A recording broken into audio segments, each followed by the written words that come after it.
One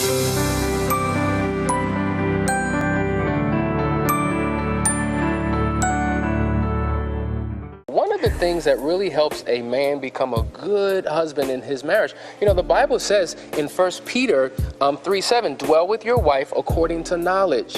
And I think it's so important because a lot of men feel as if they just don't understand their wives because maybe they haven't taken the time to really get to know their wives. Oh, that's true. And we just talked about writing the book of, so the book of your wife or the book of your husband. Exactly. That's critical. Learning who your spouse is so that you can understand your spouse. It takes time. I think it's important that every individual, husband and wife, learn to become students of their spouse and be intentional in it. You know, there are many books that can help you and guide you along that process, but just being organic in natural conversations, just being tuned in and listening to the heart of your wife. And being transparent. Yes. And I think one of the keys is open and honest communication. And when we can begin to have it, they're giving us hints, they're giving us clues. Just think about a test. Wouldn't you rather have the answers to the test before you take it? Yes, I would. Well, if you listen to your wife, she's giving you the answers to the test so that you pass every time. But here's a question. Do I have to always like your answer when we're being open and honest?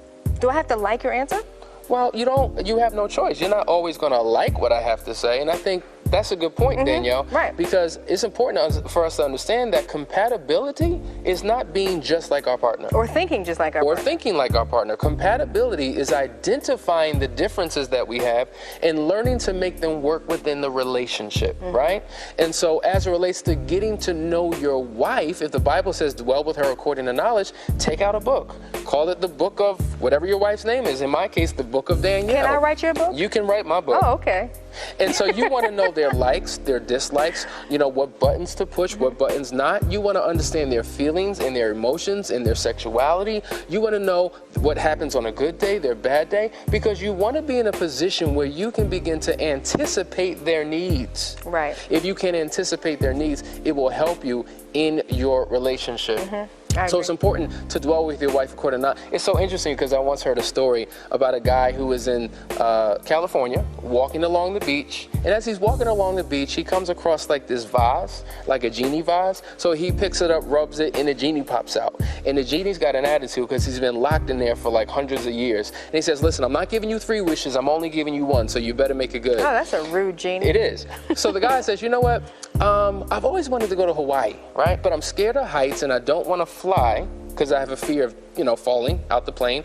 And I don't want to get in a boat because I have a fear of sinking. So can you build a bridge for me from California to Hawaii so I can travel across it? And the genie looks at him and says, have you considered what you just asked me? Did you think about all the steel that would be required, the hundreds of thousands of pounds of metal, how deep we would have to dig into the water, how many lanes we would have to develop? That's a ridiculous request. Come up with something else. So he says, okay, let me think. He says, I got it. You know what? I've been married 2-3 times. And I'm on my 3rd marriage now. The first 2 didn't work out, and I'm having all these complaints from my current spouse. So I want to know what makes women tick. You know, what turns them on? What turns them off? What makes them happy? What makes them sad? And the genie interrupts and says, wait a minute, how many lanes did you want that bridge? The whole point is many of us as men are still trying to figure out what makes women work, but we're doing nothing to really find out because we're not asking the appropriate questions.